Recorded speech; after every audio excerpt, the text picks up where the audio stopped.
해법을 찾는 토론 이슈엔 직설 시작하겠습니다. 앞으로는 1세대 1주택자들의 양도소득세가 가벼워집니다. 양도세 비과세 기준이 9억 원에서 12억 원으로 상향되면서 12억 원 이하의 집을 파는 사람들은 양도세를 내지 않게 되는 건데요. 1주택자들이 양도세 부담을 덜게 되는 것이 부동산 시장 전체에는 어떤 영향을 미치게 될지 지금부터 이야기 나눠보겠습니다.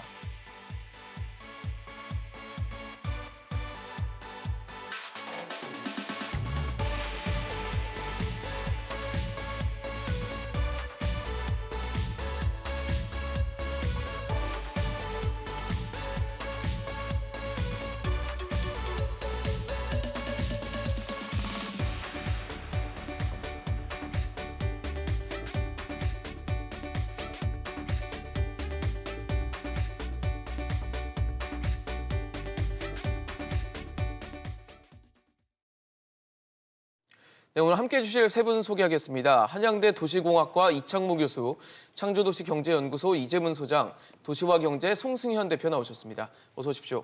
안녕하십니까. 안녕하세요. 네, 당초 연말 아니면 혹시 내년 초로 예상됐던 1세대 1주택자의 양도세 비과세 기준 상향이 앞당겨지게 됐습니다. 실거래가 12억 원을 넘지 않는 데 대해서는 양도세를 내지 않게 되는 건데요. 이제 가장 중요한 건 효과 아니겠습니까? 어떤 효과를 가져올 것인가가 좀 중요할 것 같은데 9억 원이라는 선이 12억 원으로 이제 상향이 되는 것이 이제 세금을 좀 절세할 수 있는 부분이 되고 이게 혹시 매물이 나올 수 있는 그런 요인이 될 수 있는가에 대해서 의견이 좀 분분한 것 같은데 어떻게 보세요, 교수님? 그래서 영향이 있겠죠. 아무래도 지금 시장에서 일단 거래 비용이 줄어든다는 얘기는 거래가 늘어날 수 있는 가장 기본적인 요건이 되니까. 그리고 지금까지의 상황이라는 게 서울만 가지고 본다 그러면 아파트가 한 170만 채, 다세대 주택이 한 70만 채 이 정도 수준인데 네. 지금 월별 거래량이 아파트가 다세대 주택보다 적어요. 그래서 월별로 따졌을 때 10,000건까지 넘어가고 이랬던 아파트 거래 물량이 2,000~3,000 건 정도로 줄었으니까. 근데 사실은 다세대 주택 같은 경우에는 여전히 4,000 내외 월가 거래량이 발생하고 있어서 그만큼 가격 수준에 대한 여러 가지 규제들이 주는 부담이 컸던 시장이라는 거죠. 그런 측면에서 주체들이 영향을 주는 게 여러 가지가 있겠지만 예. 어쨌든 1주택자의 경우도 전체 그 주택 특히 아파트 같은 경우에 소유의 60% 이상을 소유하고 있으니까 1주택자들이 거래와 관련된 그런 비용의 감소는 어쨌든 거래량의 증가를 촉발을 하고 그런 한두 채 이제 거래 성사 같은 경우에 우리나라는 주거 이동이나 그 거래 연쇄거래 굉장히 타이트하게 연결되어 있기 때문에 다른 전반적인 그 매물 증가나 거래량 증가를 촉발할 수 있는 요인이 된다고 생각을 합니다. 그 강도에 대해서는 여러 가지 논란이 있을 거고 또 이게 꼭 1주택자에만 되느냐에 대한 문제도 좀 심각한 좀 고민이 필요한 부분이긴 하지만 영향이 있을 거라고 생각합니다. 근데 그 지점을 좀 여쭤보고 싶은 거거든요. 지금 이 대상자가 이제 1세대 1주택자, 저희가 이제 흔히 실수요자로 좀 치부하는 이제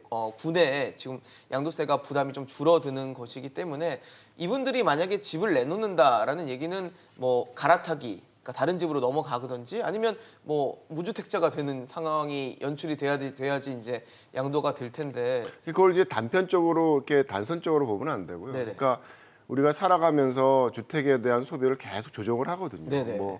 직장이 바뀌기 때문에 아니면 애들이 생겨서 여러 가지 이유로 이제 주거 이동을 통해서 주거를 소비해 나가는 과정이 예. 결국은 우리가 한 단면만 보게 되면 그게 거래인 거죠. 팔고 또 사는 그런 과정이라서 그거를 팔고 자기의 수익을 챙긴다라는 게 아니라 네네. 자기의 소비의 조정을 원활하게 하는 과정이라는 의미가 있어서 그거는 1주택자도 마찬가지로 그런 주거 이동과 관련된 주거 소비 조정과 관련된 부분에 있어서 지나치게 거래 비용을 요구한다라는 것은 상당히 바람직한 게 아니었죠. 여태까지도. 그래서 주택의 가격이라는 것이 자산 가치 측면도 있지만 굉장히 복잡하게 만드는 이유가 이게 주식과 또 다른 특성은 주거 비용이기 때문에 그래요.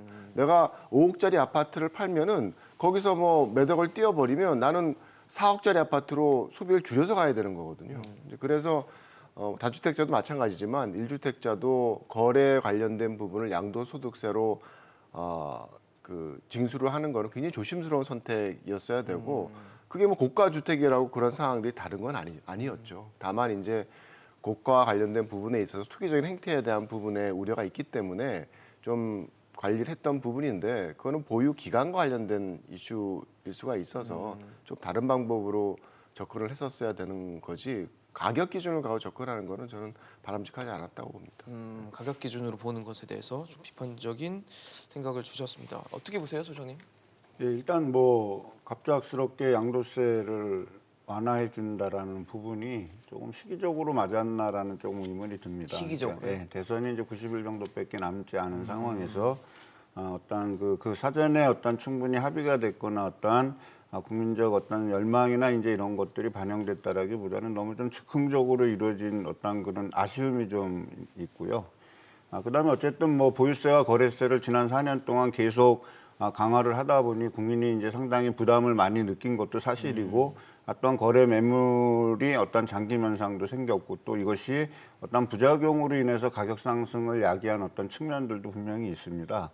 그래서 이제 양도세를 완화한다라는 거는 어떻게 언뜻 보기에는 이제 상당히 좀 받아들여질 그런 상황인데 어떤 규제를 완화한다라고 했을 때는 확실하게 어떤 변화의 포인트들이 좀 보여야 되는데 어떤 변화의 포인트들이 아예 보이지 않는 그런 상황에서 좀 나왔다라는 게 조금 좀 문제가 있다라고 좀 보여지고요. 이제 1세대 1주택자에 대해서 구간을 이제 9억에서 12억으로 이제 높였지 않습니까? 물론 이제 그 구간에 있는 어떤 투자자들, 특히 이제 실수요자들보다는 제가 생각하기에는 이제 갭 투자자들이 최근에 2019년, 2020년에 많았었잖아요. 네. 그런 어떤 갭 투자자들의 어떤 그 출구가 좀 어느 정도 열리지 않았을까라고 한다면 어느 정도 시중에 매물이 나올 거라고 보여지지만 극히 좀 제한적이지 않을까라고 이렇게 생각을 하고 있습니다. 제한적일 것이다. 대표님께도 좀 여쭤볼게요. 어쨌든 지금 이게 양도세 부담을 줄여줌으로써 인해서 뭐 매물이 나온다든지 뭐 이런 식의 앞으로의 효과, 영향에 대해서도 좀 관측이 좀 엇갈리는 것 같거든요. 어떻게 보고 계십니까? 뭐 매물 출연하는 것들은 가능할 거라고는 보여집니다. 근데 그게 거래 활성화까지 이뤄질지는 조금 장담하기는 좀 어려울 것 같아요. 왜냐하면은 거래라는 것들은 주변 전체적인 환경이 중요하다라고는 보여지거든요. 근데 지금 대출에 대한 규제라든지 그리고 뭐 거래세라는 게 어떤 약간 일종의 패키지 형태가 돼야 되는데 양도를 하면 또 취득하는 장벽도 낮춰줘야 되는데 뭐 취득에 대한 세금이라든지 뭐랄까 뭐 금리가 최근 들어서 올라가는 듯 뭐 시그널을 계속적으로 보여줌으로써 그 압박감은 충분히 있을 거라고 보여집니다. 사실 1세대 1주택 비과세라는 그 취지 자체가 뭐 국민의 생활이나 뭐 거주 이전의 자유 이것을 주는 건데 사실 1세대 1주택자의 그 비과세가 글쎄 이 주거 안정에 있다라는 것은 뭐 좋게 봐야 되겠지만 근데 이게 1주택자를 우대하기 위한 뭐 그런 취지로 흘러가면 안 된다라고 보여지거든요. 근데 이게 너무 다주택자와 1주택자의 그런 뭐 차별성이라든지 이런 부분들이 좀 문제로 보여지고요. 또 지금 현재로서 거래가 활성화가 되기 위해서는 주택의 품질이 전체적으로 개선이 돼야 되는 겁니다. 그러니까 1주택자가 매각을 하고 나서 주택을 이전을 해야 되는데 그렇죠. 지금 현재 상황에서는 뭐 일정하게 뭐 주택 공급이라든지 이런 것들이 개선되는 것도 좀 많이 부족했다라고 보여지고요. 뭐 기존에 있었던 재고주택 같은 경우도 사실 뭐 주거 품질이라든지 뭔가를 좀 활성화하기 위한 그런 방안들이 없기 때문에 내가 주택을 매각을 하고 나서 좀 더 좋은 주택으로 가기 위한 그 생각들을 했을 텐데 그런 부분에 대해서는 좀 부족하지 않을까. 그리고 유인 요인이 좀 없다라는 그렇죠. 예. 거군요.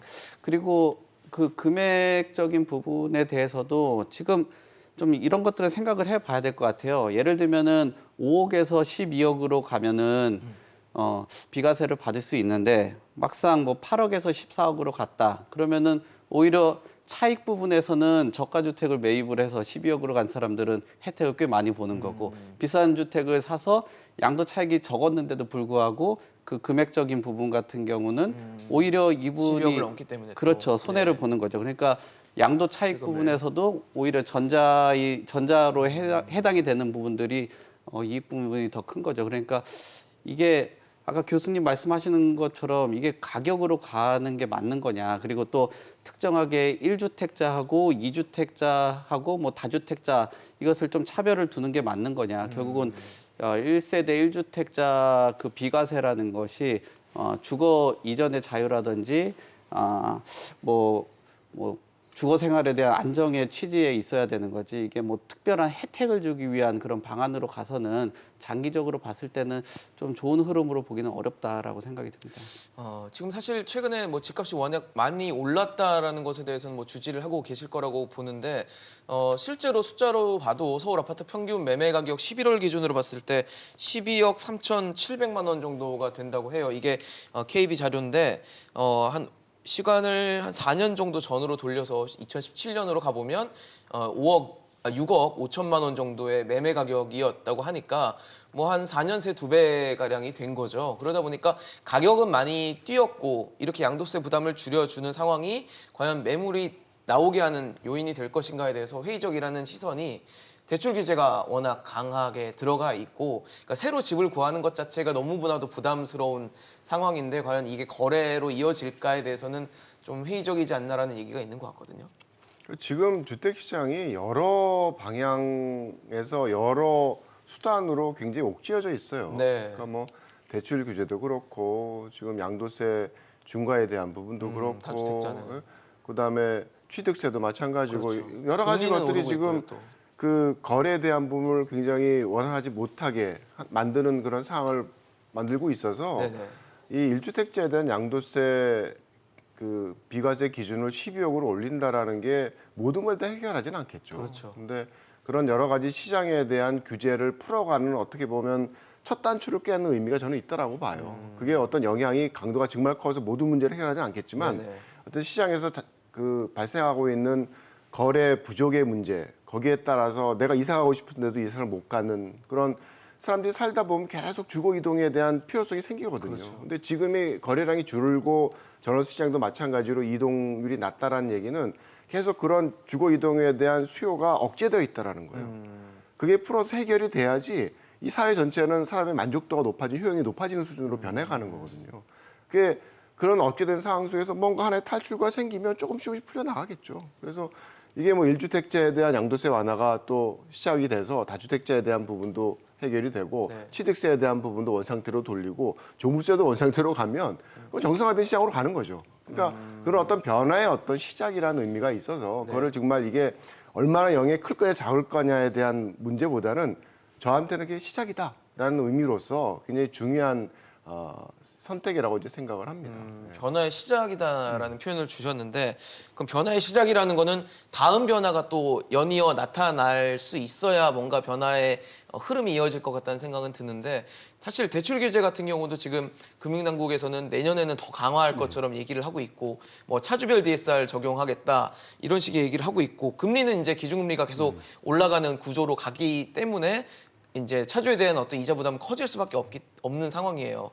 근데 그런 상황에서 집값은 이미 많이 올라와 있는 상황이 과연 거래로 이어질 수 있을까에 대해서는 좀 부정적인 이슈들만 있는 것 같다는 생각이 들거든요.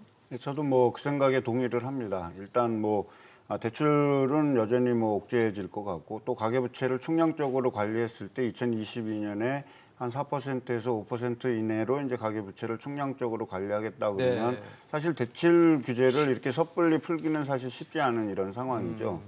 그리고 이제 이번에 이제 1가구 1주택에 대한 1세대 1주택에 대한 어떤 양도세의 어떤 상한, 네. 실거래가 9억에서 12억으로 이제 올리면서 다소 이제 순풍이 튀인 부분들이 있지만 이것이 이제 시장에 어떤 효과를 미칠까에 대해서는 저는 조금 부정적으로 좀 보고 있거든요.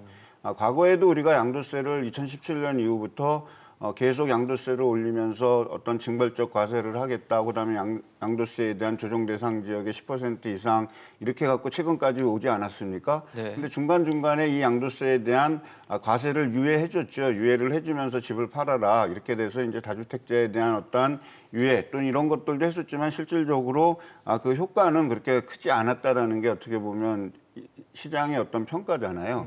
그리고 지금 과연 이거를 양도세를 지금까지 규제 일변도로 이제 오던 이 타이밍이 네. 지금 이 시기에서 규제를 완화해야 되는 변화의 어떤 시기가 도래했느냐에 대해서는 여전히 지금 서울 주택 가격은 조금 불안한 상황에 있거든요. 결국에 뭐냐면 가격은 신고점을 찍고 있지만 결국에 거래량은 줄었다라고 하지만 가격은 여전히 신고점을 찍고 있고 네. 수도권 내에서도 강남권과 비강남권에 대한 어떤 양극화 현상이 지금 심화되고 있는 이런 상황에서 섣부른 가격에 대한 완화는 또 어떻게 보면 키재기 시기의 어떤 추격 매수가 있을 수 있다라는 것이고요.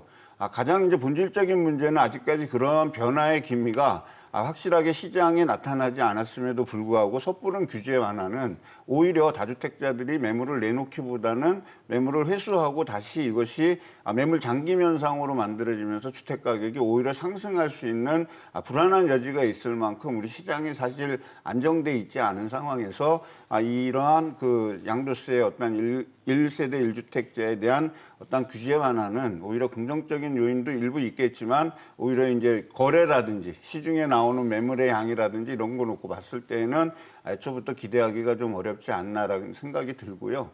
두 번째는 뭐냐면 이제 3개월 정도가 있으면 대선입니다. 그렇죠. 대선이라는 얘기는 어떤 세제 변화는 사실 되게 중요한 부분이죠. 그렇기 때문에 국민이 예측 가능성도 있어야 되고 안정성도 있어야 되고 또한 정책에 대한 신뢰도도 확보가 돼야 되는 이런 상황인데 지금 어떻게 보면 지금 대선 정국이 이다 보니까 상당히 좀 불안정하거나 어떻게 보면 이슈가 지금 많이 나오는 어떤 이런 시절임에도 불구하고 세제를 전격적으로 이렇게 단행한다라는 거는 오히려 국민을 생각하거나 1주택자에 대한 실질적인 혜택이나 시장의 긍정적인 요인을 강조한 것보다는 일종의 포퓰리즘이 아닌가라고 이제 저는 또 그런 생각도 좀 갖고 있습니다. 표심을 얻는 그런 방식이지 않을까라는 비판적인 얘기도 주셨어요. 사실 그런 얘기도 있습니다. 지금 9억 원이라는 비과세 기준이 이제 12억 원으로 높여지다 보니까 이 9억 원에서 12억 원으로 어떤 일종의 키 맞추기 가격의 상승을 가져오는 게 아니냐라는 얘기들이 있고 정부에서도 그 부분에 대한 우려를 좀 하면서 조금 최근에 뭐 약간 이제 조정을 거치고 있는 부동산 시장이 다시 한번 또 가격 상승을 하는 촉발제가 되는 게 아니냐라는 걱정이 있거든요. 어떻게 보십니까? 네, 맞습니다. 그 상향을 한다라는 거는 사실 그 가격선을 특정 가격을 정한다라는 게 굉장히 위험한 그런 선인데요. 그 비과세 요건에 맞춰서 기존에 매각하시려는 분들은 어쨌든 뭐 나름의 그 여유 금액이 생겼다 보니까 그때까지 뭐 기다리려고 하겠죠. 뭐 지금 당장 매각한다라기보다는. 네, 그래서 그 상위에 있는 가격들은 일정하게 좀 부담스러우신 분들은 팔려고 하겠지만 그 밑에 있는 가격은 조금 더 버틸 수 있는 체력이 오히려 생겼다라고 보여집니다. 그러니까 이 양도소득세라는 것 자체가 좀 논리적으로 체계를 갖춰줘야 되는데 우리 소장님께서 지적하신 것처럼 뭐 투기 억제라든지 정책적으로 너무 활용을 하고 있어요. 네. 그러다 보니까 많은 분들이 혼란을 사게 되고 기존에 있었던 분들은 굉장히 화가 나겠죠. 뭐 양도소득세 이런 비과세 요건들이 있었는데 먼저 팔아버리신 분들 같은 경우는 그렇죠. 아마 세금을 물고 판 분들도 분명히 계실 거니까. 뭐 방송 끝나고 나서는 이제 보도가 계속 올라올 것 같아요. 네네. 뭐 오히려 그분의 피해자가 됐다라는 뭐 이런 내용들이 많이 나올 것 같은데 이렇기 때문에 논리적인 체계가 필요하다라고 말씀을 드린 거고 너무나 다들 서로 상반된 그런 뭐 계층이라든지 집단들이 있기 때문에 이런 불만들이 있는 겁니다. 그래서 가격선을 자꾸 이렇게 건드린다라는 거는 정말 위험한 거라고 보여지고요. 아까 9억에서 12억이라는 그 뭐 비과세 기준이 변화가 됐기 때문에 뭐 물건이 시장에 나오겠지만 뭐 다양한 물건보다는 오히려 뭐 경쟁력이 좀 떨어지는 상품 위주라든지 아니면은 주택을 너무 뭐 보유를 많이 하면서 보유세에 대한 부담이 크신 분들 위주로 그리고 이 정도면은 내가 절세 효과를 누렸다 하시는 분들 정도 나오겠지 그 밑에 있는 그 금액들은 좀 나오기가 힘들겠다. 그래서 서울에 있는 물량들에 대해서 고민이 좀 많이 될 거지 뭐 수도권이라든지 저기 뭐 지방 같은 경우는 좀 덜하지 않을까. 그래서 최근 들어서도 증여 건수 같은 경우가 미리 증여하신 분들은 서울에 데려갈 수가 오히려 그 뭐 증여 수도권율 같은 게 굉장히 떨어졌는데 수도권이라든지 지방 같은 경우는 계속적으로 상승을 하고 있는 거거든요. 이런 것들이 일정하게 더 늘어나지 않을까라고 생각이 되네요. 네. 교수님이 앞서 가격 기준에 대한 우려를 좀 보여주셨는데 이런 키맞추기 현상에 대해서는 어떻게 좀 보고 계십니까? 일종의 뭐 가격이 다 좀 올라오는 이제 12억 원에 대한 어떤 안심도가 생기는 측면이 있잖아요. 아무래도 좀 뭐 고가 주택에 대한 규제가 강해지면 차고가 주택에 대한 수요가 늘어나는 거는 사실이라서 자연스러운. 네. 근데 문제는 지금 기준을 상향한다는 반대거든요. 그러니까 고가의 기준을 풀어주는 거니까. 근데 12억을 기준으로 올린다 그래서 12억 이하만 그 양도세에 대한 하락이 발생하는 게 아니라 12억 이상의 아파트도 하락이 발생을 해요. 기준점을 12억으로 잡아서 거기서부터 상대적으로 누진적으로 나가게 되니까 사실은 고가 주택의 모든 주택들이 양도세에 대한 완화를 경험하게 받게 되는 되는 거죠. 거죠. 네. 그래서 꼭 뭐 12억 시장과 이하 시장으로 구분이 있는 게 나뉘는 아니라. 그런 구도가 아니라 전반적으로 주택에 대한 어떤 거래세에 대한 부담, 그 양도소득세를 전 거래세라고 생각을 네, 하니까 네, 네. 거래세 부담이 증가하는 그런 구도인 거죠. 그러니까 12억 원 이하는 완화되는 감소하는 구도인 거죠. 구도가 네, 되는 네, 거죠. 12억 원 이하는 어쨌든 과세를 받지 않는 영역으로 들어가는 거고 12억 원 이상은 이제 조금씩 줄겠죠.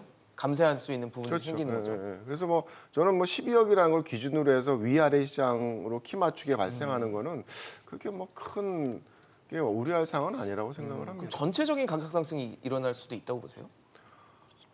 그 가격 상승에 대한 부분은 네. 그러니까 지금 팔고자 하는 사람이 못 팔고 있는 상황이고 네, 네. 그래서 일반적으로 거래량이 줄면은 가격이 떨어져야 되는 게 일반적인 시장의 모습이거든요. 근데 지금 저희가 겪고 있는 현상은 거래량이 줄은데도 가격이 오르는 상황이었기 때문에 사실은 고가에 대한 거래 수요와 사는 사람에 대한 어떤 미스매치에 대한 부분이 영향을 미쳐서 지금 상황을 시장이 만들어진 거고.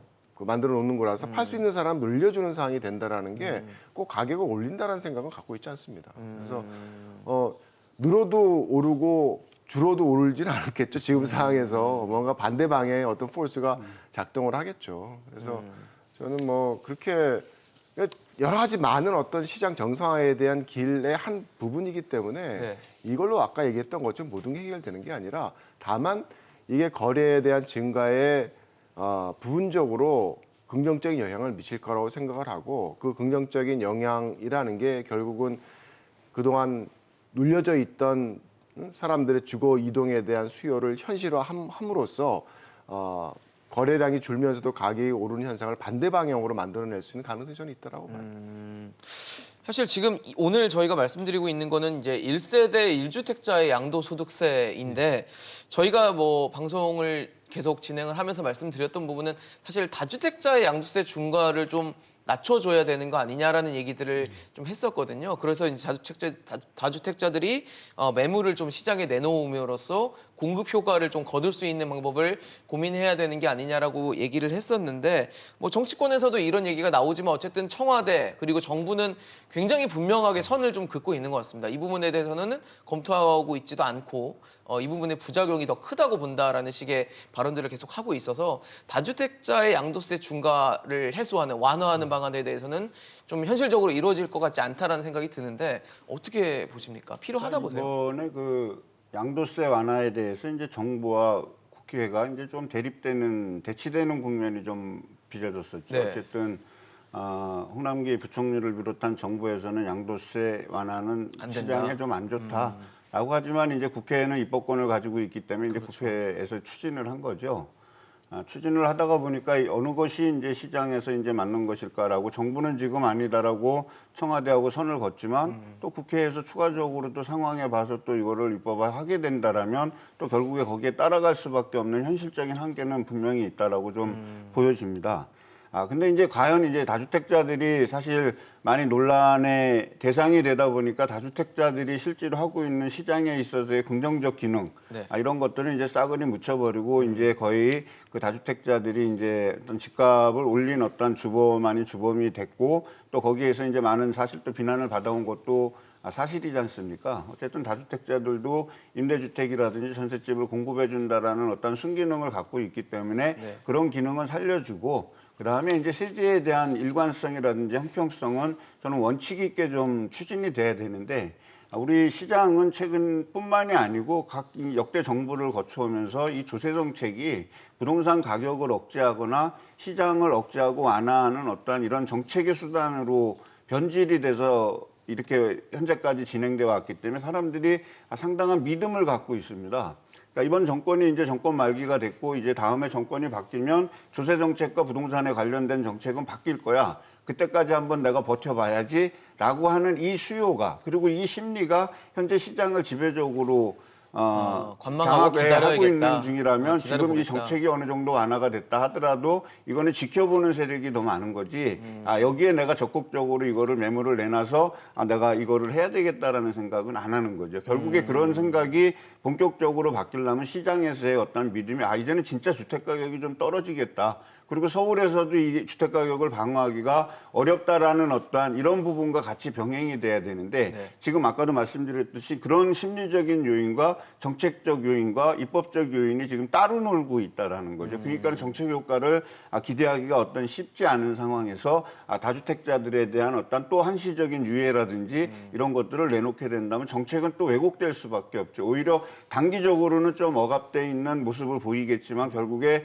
중기적 시각으로 놓고 봤을 때 다시 이 시장은 들끓게 돼 있다라는 게 제 생각입니다. 사실 지금 다주택자들의 양도세 중과가 되고 있고 뭐 최고 세율이 80%가 넘을 정도의 세율을 보이고 있어서 양도 차익이 뭐 10억 발생하면 8억 넘게 또 세금을 내야 되는 상황이 연출되고 있다 보니까 많은 분들이 이제 중과에 대해서 좀 해소를 하는 부분이 필요하지 않겠냐 하는데 상당히 청와대 정부는 완강한 것 같아요. 이 부분에 대해서는. 그게 뭐 어떤 코멘트를 보니까 반복적인 중과 유예에 따른 정책 신뢰도 훼손, 무주택, 1주택자 박탈감 야기에 대한 부작용들을 이야기를 하셨는데 사실 이런 거래에 대한 금액이나 이런 부분이 좀 더 활성화가 됐다라면은 1주택자나 무주택자에 대한 그 부작용, 지금 주택 구입하지 못했던 이런 부작용들을 미리 예방을 할 수 있지 않았을까라는 생각은 합니다.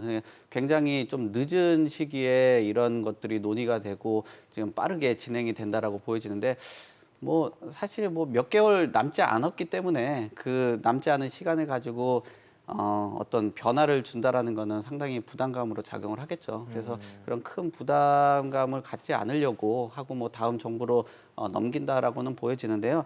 이런 다주택자에 대한 양도세 완화 이 부분에 대해서는 지금 이렇게 논의가 아니라 장기적인 큰 그림을 가지고 구성을 해야 된다라고는 보여집니다. 이게 거래 활성 양도세가 증가되고 나서 거래량이 굉장히 위축되어 있는 거는 지표나 그 거래량으로 나타났거든요. 네. 그렇게 된다라면은 이 축소된 거래량을 가지고도 앞으로 주택 시장에 이런 그 세금을 적용을 해서 장기적으로 끌고 나갈 거냐라고 봤을 때는 부작용들이 이 비과세 한 번으로 해소되기는 어렵다라고 보여집니다. 그러니까 아까도 말씀하신 것처럼 어떤 포문을 열었다라고 하면 이 큰 그림을 가지고 전체적인 디자인을 새롭게 해야 될 필요가 있어요. 뭐 소위 말하는 지금 뭐 선진국 반열에 올랐다라고 하면 나름의 그 세금 체계도 나름의 뉴 노멀이 필요한 그런 시기에 돌입을 한 거거든요. 그러니까 단순히 거래 활성화를 하기 위해서는 다주택자의 양도세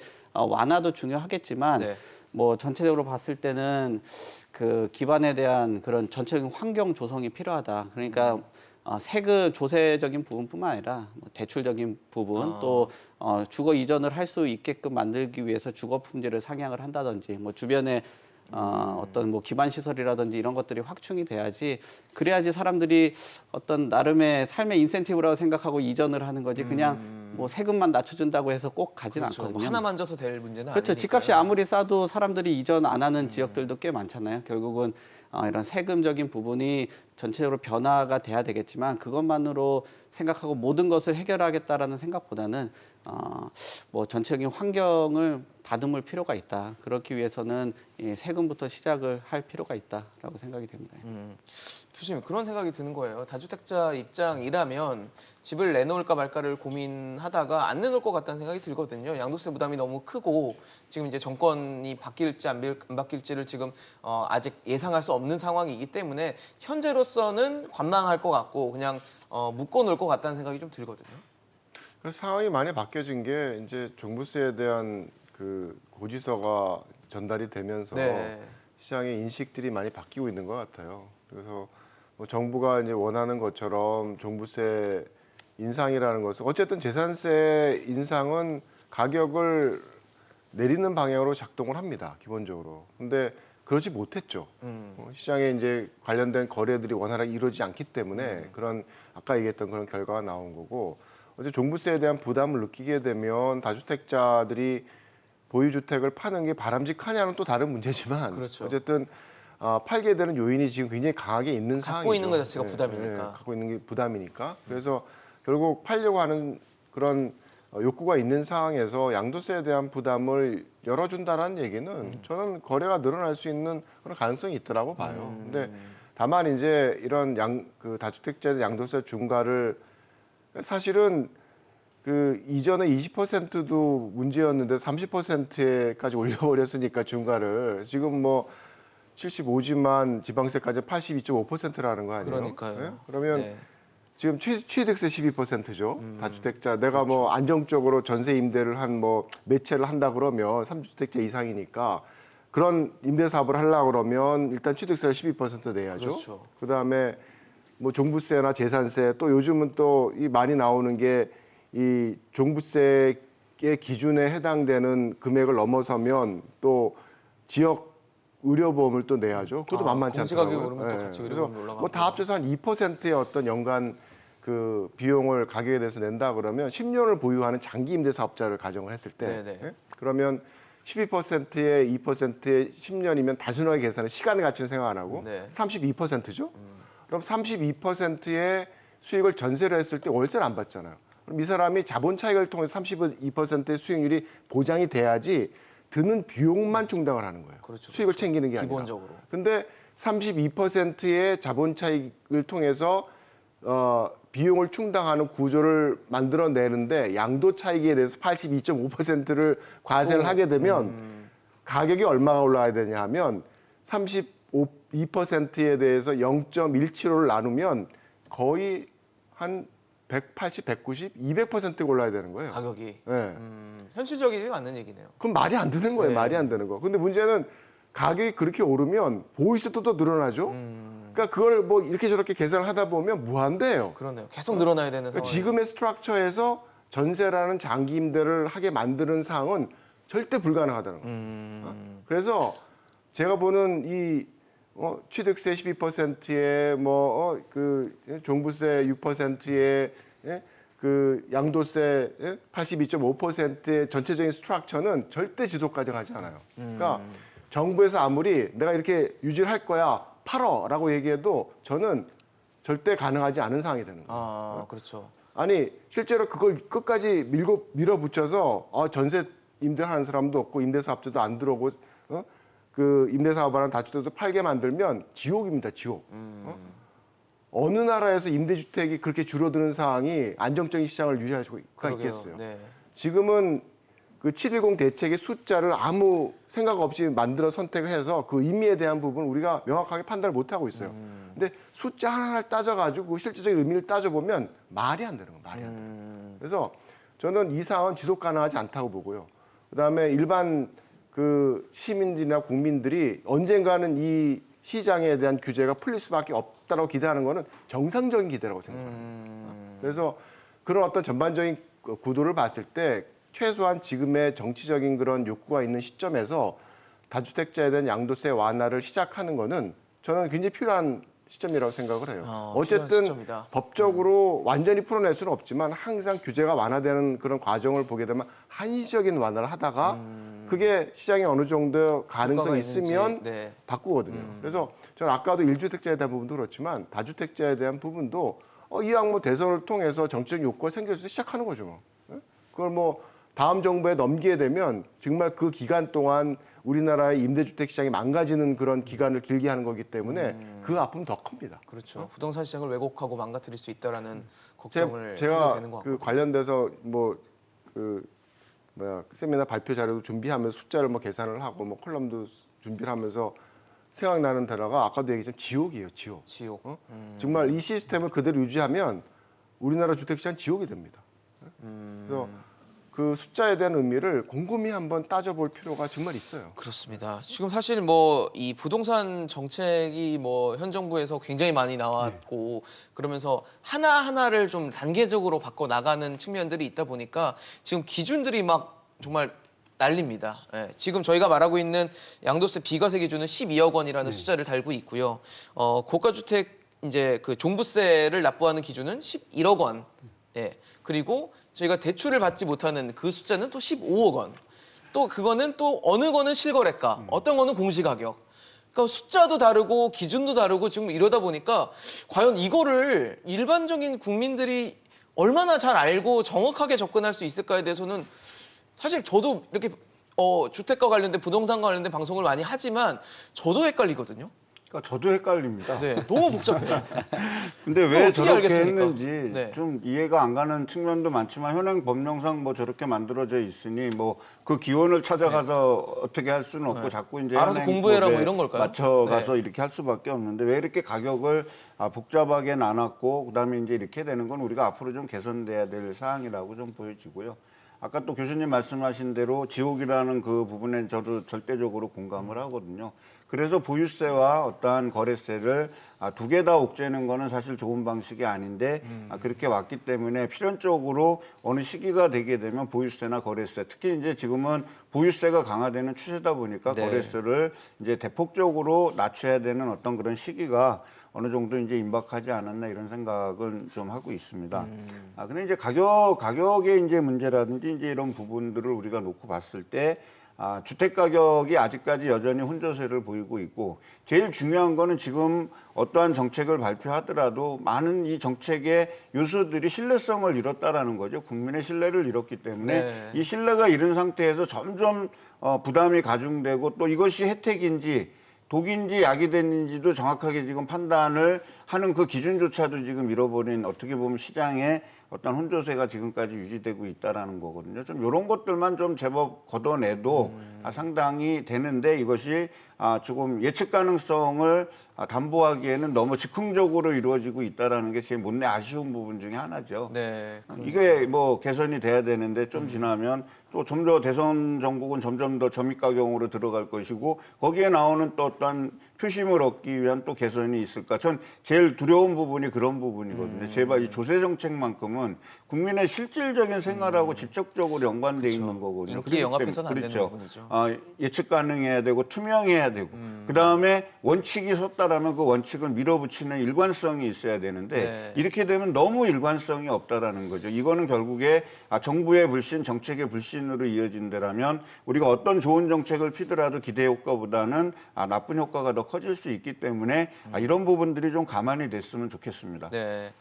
참 뭐 지금 저희가 이제 혼란스러운 기준들에 대해서 몇 가지 말씀을 드렸는데 최근 시장 상황에 대해서도 좀 짚어보려고 합니다. 수도권 매매 수급 지수라는 게 있습니다. 이게 1년 6개월 만에 100 아래로 떨어졌습니다. 이 얘기는 집을 살 사람보다 팔 사람이 더 많다라는 것으로 해석할 수 있는 부분인데 그래서 정부에서는 이제 집값이 조정이 오고 있다. 추경 매수에 대해서는 좀 지양해달라라는 식의 얘기를 하고 있어요. 이게 글쎄요 어떻게 보세요? 집값을 하락하는 이제 구간으로 좀 들어가고 있다라고 봐야 되는 겁니까?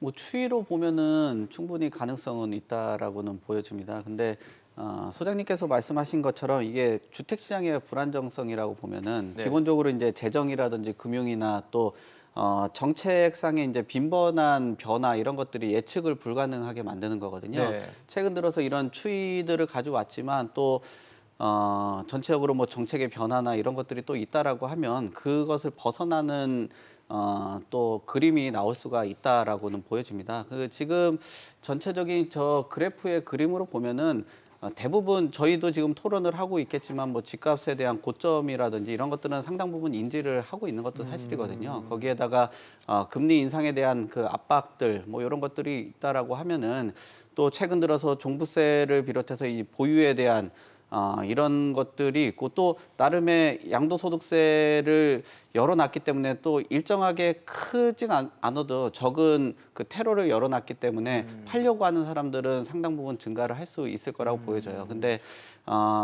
이게 계속적으로 집값이 추이가 장기화될 수 있냐 하락에 대한 장기화가 될 수 있냐라고 봤을 때는 뭐 아직도 미지수이긴 합니다. 왜냐하면은 전세 가격을 좀 조절을 하는 그런 불안정성에서는 뭐 건설 수주라든지 네. 또 지금 그 총 통화량에 대한 변수, 뭐 유동성, 뭐 이런 부분들도 기본적으로 바탕이 되고 있고요. 또 지금 주택 그 뭐랄까요, 뭐 공급에 대한 그 입주 물량이라든지 이런 것들이 아직 있기 때문에 예. 만약에 매도자들이 폭발적으로 늘어나가지고 시장에서 뭐 재고 물량도 일정의 공급이 되는 거니까요. 그런 것들이 나와 준다라면은 저 그래프에서 나온 것처럼 좀 하락 안정으로 갈 수 있겠지만 우리가 지금 계속 얘기하고 논의됐던 이 양도세 테러를 열어줬는데도 시장에서 물량이 별로 안 나오고 그렇다라고 하면은 예.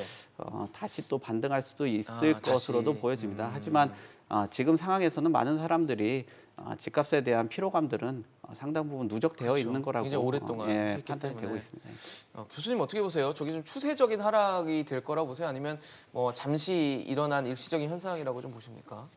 저희가 매매 저는 수급 그렇게 지수 뭐 말씀드렸거든요. 확신할 수가 없을 것 같아요. 장기적인 안정이나 하락에 대한 부분은 기본적으로 가격 상승에 동반돼서 결국 공급 과잉이 버블을 꺼트리는 원인이 되기 때문에 네. 그게 없다라는 게 가장 큰 문제죠. 그래서 여러 가지 이제 뭐 사람들의 피로감이 굉장히 강해지긴 했지만 거래량도 사실은 뭐 수요가 해소될 수 있는 그런 상황도 아니었었고 그러니까요. 그래서 누적된 그런 수요들이 잠재해 있는 그런 상황이기 때문에 이 상황이 어떻게 흐를지 굉장히 기추가 주목되긴 하는데 그래서 제가 이게 과연 어느 정도 수준인가에 대해서 좀 뭐 객관적인 자료를 보려고 그래서 뭐 정부에서 그 인용하는 OECD 가격 상승률 자료하고 이제 비교를 해가지고 근데 해외는 시세 자료가 없기 때문에 실거래가로 가격 상승률을 따져요. 그래서 국내에서도 이제 실거래가 지수를 가지고 따지면 좋은데 공동주택 실거래가 지수만 나오죠. 그러니까 단독주택에 대한 실거래가는 반영이 안 되는 배제가 돼 구조이기 있고. 때문에 근데 문제는 그 비중이 그렇게 크지가 않아요. 특히 도시 지역에서는 뭐 80% 이상이 다세대 주택이거나 아파트니까 그래서 공동주택 지수를 가지고서 비교를 해보면 전국의 뭐 2015년부터 최근 한 2분기까지의 그런 상승률을 보게 되면 한 40% 올랐어요. 공동주택이. 근데 OECD 평균이 해당 기간 평균치가 한 40%예요. 그래요? 그다음에 수도권을 따지면 수도권의 공동주택 가격 상승률이 해당 기간 한 5년 동안 한 60%예요. 60. 그게 미국의 평균적인 상승률이에요. 그리고 서울만 따지면 한 80% 올랐어요. 네. 공동주택이. 그거는 굉장히 많이 오른 거예요. OECD 국가들 중에 뭐 아이슬란드 같은 그런 뭐 3, 4위에 해당되는 그런 국가에서 나오는 국가의 평균적인 상승률이라서 굉장히 시장별로 굉장히 차별화된 가격 상승 구조 우리가 경험하고 있었다라는 거죠. 그리고 특히나 이제 서울은 한 뭐 5년 가까이 급등을 했지만 경기도의 급등이 시작한 지는 사실 2년밖에 안 됐어요. 그러니까 2020년 뭐 19년 말부터 막 그죠. 급등하고 뭐 오르기 서울에서 시작했기 사기 힘드니까 때문에 이제 빠져나가는. 그러니까 서울을 제외한 다른 시장에 있어서 버블이 꺼질 수 있는 그런 충분한 압력이 생겼느냐라고 따지면 저는 좀 뭐, 의아해요. 판단하기 의아해요. 좀 어려운. 네. 네. 그래서 뭐 그런 측면에 있어서 뭐 서울에 대한 부분은 굉장히 수급에 대한 문제들, 앞으로의 어떤 공급 입주 물량의 감소 이런 것들이 겹쳐져 있기 때문에 네. 사실은 마냥 떨어질 거라고 이제 볼 수도 없는 거고 뭐 관련돼서 뭐 소득 대비 주택 가격 비율을 보더라도 수도권의 실거래가를 기준한 소득 대비 주택 가격 비율이 그냥 다른 나라의 수도권 정도에 해당되는 대도시권의 그런 PIR 정도의 수준이에요. 그리고 다만 이제 중심 도시에 해당되는 서울의 경우에는 사실은 시만 띄어서 중심 도시만 띄어서 보면 안 되는데 그렇게 계산을 하면 한 LA 정도 수준보다 높습니다. LA가 한 뭐 12 정도 되는데 우리 서울 같은 경우에 17, 18에서 홍콩에 가까운 수준까지 가서 서울만은 굉장히 많이 올라왔어요. 그렇네요. 그래서 국지적인 문제를 어떻게 해결하냐의 문제가 결국은 수급과 연결된 이슈이기 때문에 단순하게 버블이라서 꺼질 거라는 기대 속에서 장기적인 하락을 할 거라고 전체적인 그림을 판단하기에는 여러 가지 것들이 좀 부족한 상황들이 많다고 생각합니다. 사실 뭐 정부에서는 지금 가격 하락세가 시작됐다, 하락장에 초입에 들어섰다. 그래서 추격 매수에 대해서는 좀 조심스러운 입장을 당부해 달라라는 얘기를 계속 하고 있는데 이미 대출을 많이 받고 이자 부담이 늘어나는 상황 속에서 집값 값이 하락하는 것에 대한 경계를 시장은 안 할 수는 없는 것 같습니다. 이 부분이 나중에 부담이 될 수 있고 또 다른 충격이 될 수 있기 때문에 이 부분에 대한 좀 검토를 하지 않을까라는 생각이 드는데 과연 시장이 지금 이 시기를 넘어서 계속 추세적인 하락으로 갈지에 대해서는 조금 더 지켜봐야 되지 않을까라는 생각이 들었습니다. 오늘 이창무 교수, 이재문 소장, 송승현 대표와 함께했습니다. 이슈앤직설 오늘 준비한 소식은 여기까지입니다. 지금까지 시청해주신 여러분 고맙습니다.